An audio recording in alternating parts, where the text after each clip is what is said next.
So on this attitude of wisdom, I think, the very quotable Mark Twain, I love Twain, I don't even know if he said all that stuff, but if he did, I just want to follow him around writing stuff down as he said it.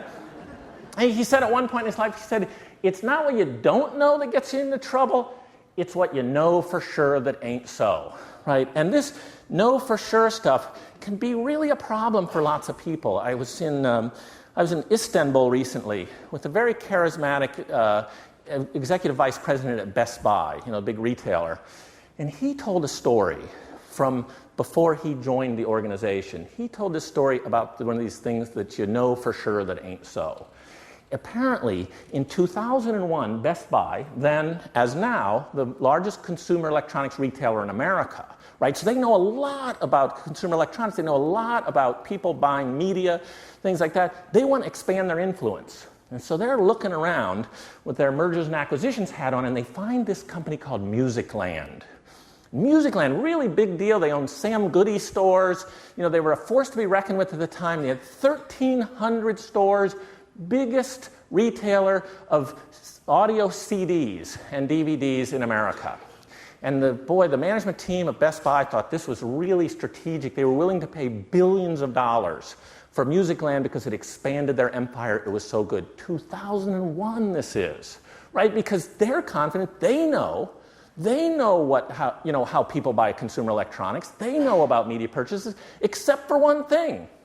The management team, probably in their 40s and 50s at Best Buy in Minneapolis, Minnesota, they hadn't noticed that there was this little company called Napster, started in 1999, 2 years before their purchase, and that this sea change had already started happening. In fact, it was well underway in 2001 when they made the purchase that, 18 to 30-year-olds had basically stopped buying CDs completely and were downloading their music online in MP3s, right?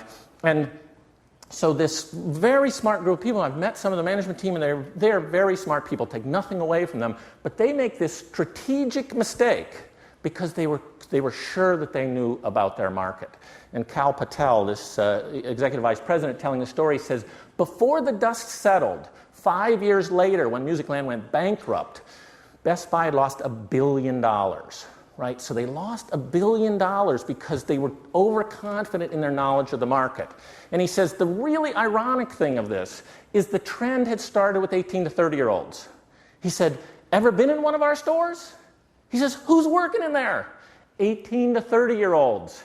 He says, in other words, not only do we miss the trend that happened in the world, our own employees knew about it. But the information didn't filter up to the management team. And he said, we will make more mistakes in the future of Best Buy, but he says we won't make that one again. We won't get overconfident in knowledge. We won't overlook data about trends that exists within our own team. And so that's just the thing about things that you know for sure that ain't so.